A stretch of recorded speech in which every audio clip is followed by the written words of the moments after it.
wanted to take a look at what are the challenges that lie ahead for us. Looking first at academics. I did not put it on the slide, but it occurred to me that one of the resources that we have gained or will have going into next year is additional time. Through the teaching contract, our school day will become 10 minutes longer. In our younger grades, that will provide more time for character education and world language in those younger grades, which is consistent with our mission of helping our students to become responsible and resourceful citizens.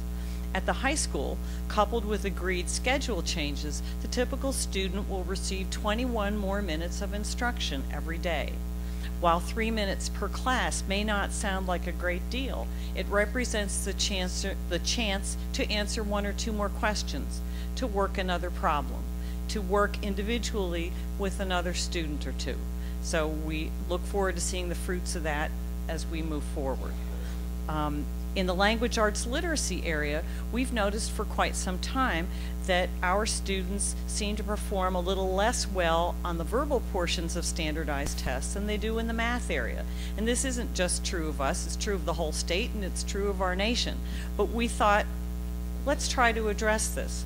So through this upcoming budget that you'll be hearing about shortly, we are funding professional development, bringing a little class size reduction, and increasing our emphasis on language arts literacy, which you heard a great deal about in the technology area from Mrs. Vonderwoody and also from Mrs. Pascucci.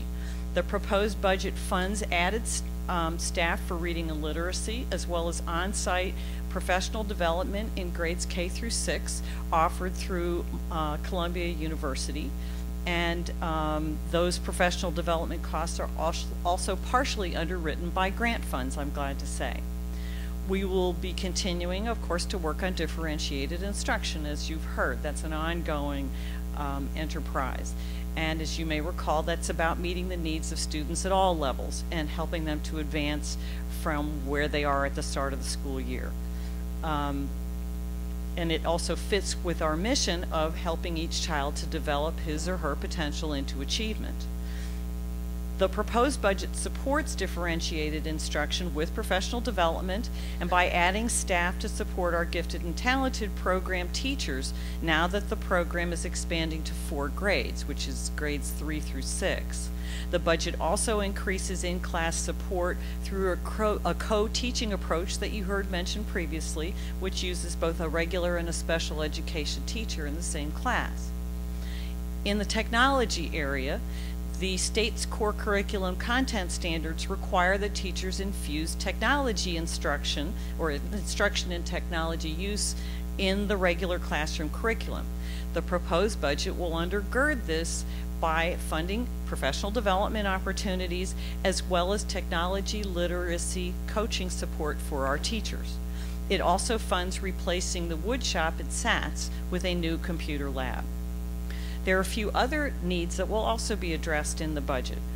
One is nursing support, primarily at Village School, which has a large population, including a number of medically fragile and autistic children, but that will also be shared to help out at other buildings on an as-needed basis. It will also fund replacing movable partition walls in one of the pod classrooms here at the high school.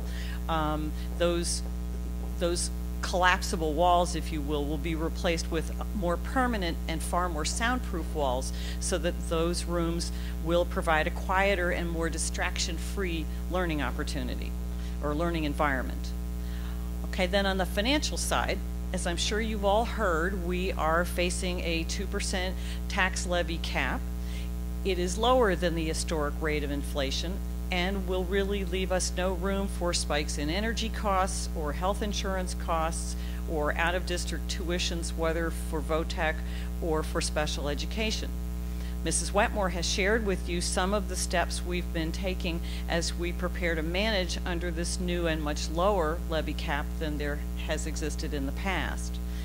In addition, for many years now, we have sought out and used joint purchasing arrangements wherever we can find them to purchase things like school and maintenance supplies, gasoline to meet our energy needs, and the like to keep our costs down. In fact, the state now requires that all districts do many of the things that we've been doing for more than a decade. We've also long shared services with the township for recreational facilities, for gas pumps, for cleaning services, and we will continue to seek shared service opportunities with them and others in the days ahead. We have taken advantage of grants to fund professional development. For example, we are finishing using a grant with Keene University on Holocaust Studies, which is a core curriculum content standard. And as I've mentioned, we're working with Columbia University, and we have a shared services agreement with Monmouth University through which they provide us with professional development, and we give priority to their students who are looking to go into education and need to do practice teaching. Onto technology. As you've heard, technology use is now firmly embedded in our core curriculum, and while our technology staff does a great job of wringing maximum service from existing equipment, it is more important than ever that we have a regular replacement cycle for that equipment. In addition, as Mrs. Vonderwoody said, our special needs students need assistive technology, and we would like to be able to take advantage of the new instructional tools that are out there, such as the instant response system that I believe Mrs. Pascucci mentioned. We were thankful that the Holmdel Foundation for Educational Excellence helped fund a pilot for that. We'd love to be able to expand it. We will continue to use the Monmouth County Improvement Authority as a cost-effective way to finance those kinds of needs, and we welcome the continued support of community groups like the foundation and all the parent groups, and we will be searching for new ways to fund and meet those needs. And then finally, maintenance projects. As we all know, when budgets are tight, the first thing that seems to go is money to work on your buildings, and in terms of repairs, maintaining them, capital projects, and the like. Our approach has been to operate as efficiently as we can during the year, and then as we get towards the end of the year, to see what we've managed to save, and then in efficient operation, and then use that partly to fund the following year's budget, but also to pick off our most urgent repair needs.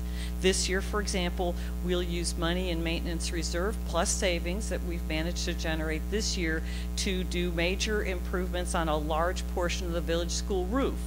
We're going to continue to do this because the alternative is a bond referendum, and we would like to be able to avoid having to do such a thing as long as we can. We will also continue to work with the Township Committee to find projects for which joint bidding might produce savings for us both, and Mrs. Wetmore mentioned one of those kinds of opportunities.